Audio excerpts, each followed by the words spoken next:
Well, there's now 8 billion of us here on Earth, and transitioning off of fossil fuels is one of the biggest challenges that the human race has ever had to make.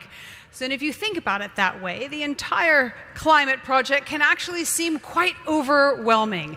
So instead, we'll start out the discussion by thinking about the climate transition as billions of smaller decisions, like transitioning ubiquitous three-wheel cabs in Indian cities from gasoline to electric power, and of course, two-wheelers as well.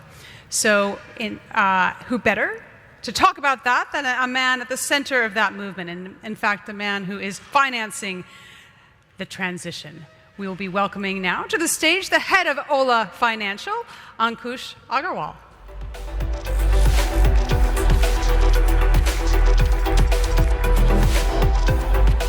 You have a selection of chairs to choose from. Have a seat there, no problem. So we're calling this a fireside chat, but I want to stress that we are burning absolutely no firewood here or any other carbon-emitting fossil fuels, and hopefully we will be generating more light than heat. So let's start with this. One of the central challenges in the world is how to finance the transition off of fossil fuels. So I'd love to know from your job at Ola Financial, does that feel like a microcosm of the world's challenges? No, yeah, definitely. I mean, before I start, though, it's great to be a part of this forum, and thanks for having us over. Coming to the financing part now, financing is obviously essential across various steps of the value chain, starting with the manufacturing of the vehicle, ending with the consumer. And in India, the ecosystem, including the government, has been incredibly supportive in all aspects. In fact, Ola has received not one but two PLI schemes, production-linked incentive schemes. In addition to that, there is a subsidy for the consumer to make a purchase for the electric vehicle as well. But we don't just stop there. The last leg is the actual purchase of the vehicle by the customer. And our priority at Ola Financial Services is to make it significantly more affordable and make the vehicle much more accessible to the end consumer. And over there, we partner with a host of banks. We use telematics data that is relevant to us. And as an output of that, more than 65% of the vehicles sold by Ola today end up being sold on a loan. And that is only possible because of the electrification that's happening. Yeah, really fascinating. Ola has set as a goal making India one of the global leaders in electrifying the mobility sector. So tell us, with that in mind, how India is doing in the transition to EV mobility, and what's the toughest problem you think to solve? So India has been, and the ecosystem has been incredibly supportive in transitioning from ICE to electric vehicles. Starting with, as I said, the government initiatives, the government support that the entire industry is getting. In addition to that, we are at the inflection point for EV in India. If you look at, India is a big market for two-wheelers. There are 20 million two-wheelers sold in India every single year, almost a third of the entire global demand. Extraordinary. Yeah. Now,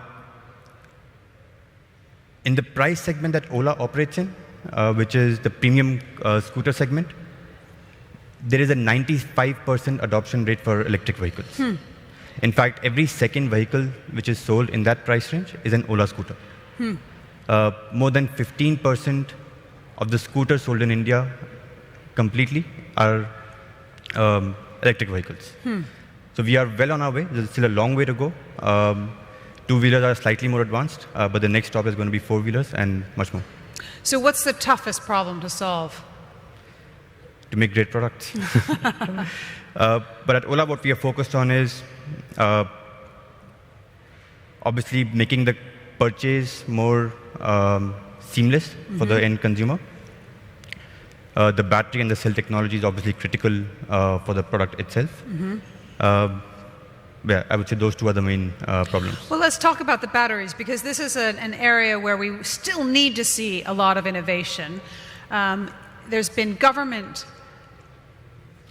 interest and support of developing batteries in India, and Ola is a big beneficiary of that. I'd love to hear a little bit more about how fast you're working on this and where you're focusing your energy. That's a core focus for us. Battery, that's the core IP of the electric vehicle. And as I said before, the government is incredibly supportive. We have received a PLI scheme on that regard. In fact, Ola is the largest beneficiary of the scheme given by the government. In fact, 40% of that is allocated towards Ola. And that just tells you the focus that we have in terms of building that roadmap very clearly for us. Now, why do we want to invest in battery tech is, one, it's a lot of innovation to be done in that technology, but also there's a lot of cost saving to the end consumer by building it in-house. And at Ola, we're experimenting a lot. In fact, we have already set up a state-of-the-art battery innovation center back home in Bangalore. What happens in there? Take me through it. A lot of experimentation. Different form factors of cells, different sizes, different shapes, different materials, minerals. And our core focus right now in that is to make the cell and battery more efficient. By efficient, it means lower cost and smaller size. How much of a battery is it possible to recycle at the moment? Is that the right question to be asking? Yes. Recycling of batteries is extremely important, but at the core of it is you can reuse the same battery multiple times, right? So the life of a battery is 7 years. The life of a vehicle anywhere in the country is actually, the ownership is less than that. So the battery will last significantly longer than that you will actually own a vehicle for. And there is a lot of work in terms of recycling of batteries happening in parallel. Interesting. So, we've spoken about two-wheelers. There's a recent McKinsey report that says that by 2040, I think nearly 100% of sales of two- and three-wheelers in India will be electric, the fastest to move. Cars behind that, trucks a huge laggard. Is trucks something that Ola is interested in as well?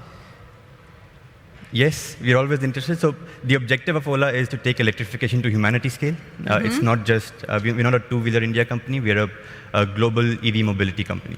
So whatever form factors, 2, 3, 4 multi-wheelers, more than 4, is something that interests us definitely in the future. But on your first point of the McKinsey report, what we have noticed at Ola is every year the estimates keep decreasing, in the sense that 2040 in a couple of years will become 2035. Interesting. So the percentage adoption of electric vehicles has always been ahead of any prediction or forecast. Interesting. What does that mean? We'll get there faster. So I'm a smug hybrid owner, but I still have to fill up my tank every so often. And my fuel bill last week when I went to fill up my hybrid was absolutely shocking in the UK. When I looked into trading my hybrid Mini, I called up the car dealership, and actually my car dealer laughed at me, saying, get on the waiting list, and by the way, it's really long. So I'd love to know how those high fuel prices are affecting demand for EVs in India as well. So fuel prices they help in the adoption of electric vehicles, but they're not the only reason why people buy electric vehicles. The reason why people buy an electric vehicle is simple. It's a better product. It's more comfortable to use. It gives you a lot more insights into a usage of your vehicle. A lot of the electric companies, especially Ola, is a technology company. A lot of insights, a lot of telematics data that we have. The consumer wants that analysis of their driving behavior. It's lesser service for the customer. It's cheaper to own, obviously, because of fuel prices going up. But overall, it's just a better product. And at Ola, when we build products, we follow 3 main principles, which is best design, best technology, best performance. And it's not just linked to being an electric vehicle. It is the better vehicle overall. So talk us through the product roadmap. Where do you go from here in those 3 areas? Yeah, so what we have in the market in India today is the Ola S1 platform. We have 3 products over there. In addition to that, we are very, very focused, as we discussed, on diversifying our product portfolio. Today, our product caters to a slightly more premium segment, but very soon we are launching a product which will cater to the mass market segment, which will increase penetration and beat any forecast that any analyst has given in India. In fact, Bhavesh, who's the founder, just tweeted that the Ola S1 would be the highest selling scooter in India, ICE or EV, in the next 6 months. And then we're working on a lot of exciting projects in addition to that. We are working on our motorcycle roadmap. We are working on a car, which is scheduled to launch in the first half of 2024. Interesting. Yeah. And the car itself, so as we look at it, so the average price of a vehicle in the West is around $75,000, whereas the average price of a vehicle in the rest of the world, in countries like India, Brazil, etc., is $25,000. So that's the price range, and that's the product range that we are going to be optimizing on, between $1,000 to $50,000. So that sounds like a huge opportunity for you in terms of creating an export market as well. Where are you targeting your sights on to export Ola vehicles? So as I said before, we are not a two-wheeler India company. We are a global electric mobility company. India is a primary and home market, and the focus is going to be India, obviously, but it's not the only market that we want to cater to. We have already announced that we are going to be expanding into Latin America. We are on track to actually launch in a lot of Asian markets in the next couple of months, including Nepal, other Southeast Asian countries. And the focus is going to be global expansion, because the opportunity is global, and we want to be at the forefront. We're here in the UAE. Any opportunities here? Definitely. So we are looking at UAE from a much larger strategic point of view. One is obviously to service a local demand in the UAE, but also to service the rest of the world's demand from UAE, be it from a point of setting up facilities over here and shipping it to the rest of the world. So I'd love to know a little bit more about where you see the biggest pinch points within this transition to electric mobility. We've spoken about batteries. It doesn't sound like labor is an issue for you. You haven't had problems recruiting. Where else do you see? I can understand that there's issues around innovating and the speed and the pace, but any other points that our audience, for example, of innovators might be able to help you with? I think the biggest lever for accelerating EV adoption is having more products, having the best quality products in the market over there. So a lot of effort goes into engineering. It's because the engineering is the core IP, and IP compounds. So for us, a lot of our leadership's time goes into manufacturing and creating higher quality vehicles at a lower cost. So cost is obviously essential. With respect to cell and battery tech, that is another important area.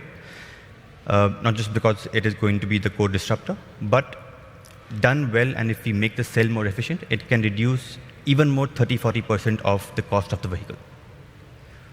So those are the two main areas where we believe a lot of innovation is going to happen, and that's where Ola is investing its time and effort also in. So will we need to see more Ola factories as well to create, and where will those be? So we have one factory in India right now, which is the world's largest two-wheeler factory. It has a production capacity of close to 2 million units a year. At full scale, it will have 10 million units a year. So it will cater to 15% of the global two-wheeler demand just from one factory. And we are in that same region, we are building a four-wheeler factory and a cell production line. And that entire hub will be the world's largest EV hub. And we plan on setting multiple of those hubs all across the world in various geographies, various countries of strategic importance. How long does it take to set up one of these hubs? How many years or months does it take? If you ask, for Ola, it took 7 months. Okay. So from a barren piece of land to actually making the first vehicle, it took 7 months. And it's a fascinating story. It's an entirely women-run plant. So we had 3,000 women involved in the manufacturing of that vehicle. If some of the traditional players would take 5, maybe more years. Right. So which is why we are very, very bullish that the opportunity is global, India, and we want to be aggressive on the front foot.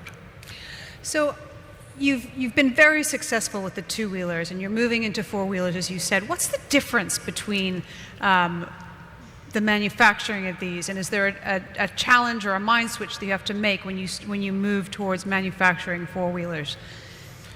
Four-wheelers are a completely different animal altogether, starting from the engineering complexity to the manufacturing complexity as well.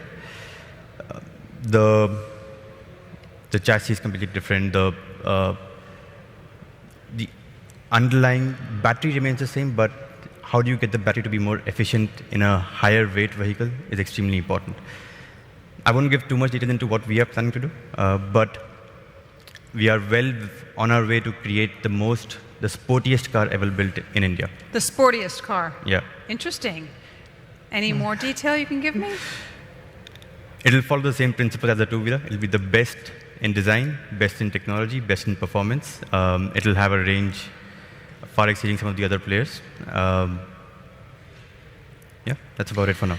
Are you surprised by the take-up of your products so far in India? Is it the right product at the right time? How have people accepted them and brought them into their lives? We're seeing adoption all across the spectrum. Even we've been taken by surprise as to how quickly the customer has adopted our products. It's been a fascinating journey for us. What surprised you along the way? That people are not just buying it because it's an electric vehicle. It's not just the fuel costs that matter to them, but the fact that it's a technology product. They treat it and they feel it's a consumer durable. It's like a phone. It's a smarter vehicle in general. People are very excited that it comes with a companion app. It comes with features like proximity lock unlock. Cost saving is important for some, but not the primary driver which leads to adoption of electric vehicles. Is also one of our biggest learnings as a company. Interesting. So we've got an audience here of thinkers, of doers, of innovators. What do you need from them? Buy an EV. Buy an Ola EV, yeah. And what's your biggest, what keeps you up at night when you think about what you're going to be delivering over the next few years, and you're part of India's transition, you're part of the world's transition to electric mobility. What do you worry about? It's about innovation.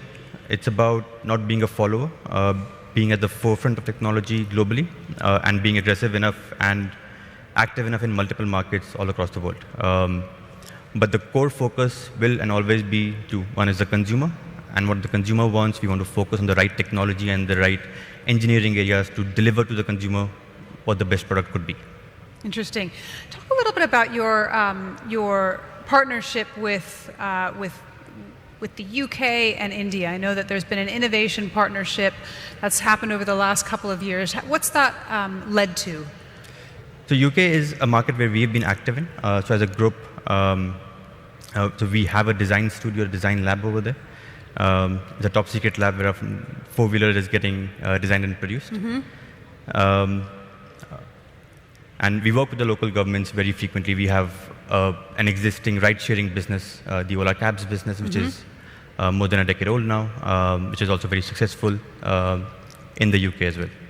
Interesting. All right, what's on your to-do list for this year? Final question for you. Launch more products, gain market share, and end Ice Age. All right. Yeah. Thank you very much. Let's give them a huge round of applause, and thank you very much for your partnership Thank you, Edie. IGF as well. Thank you very much.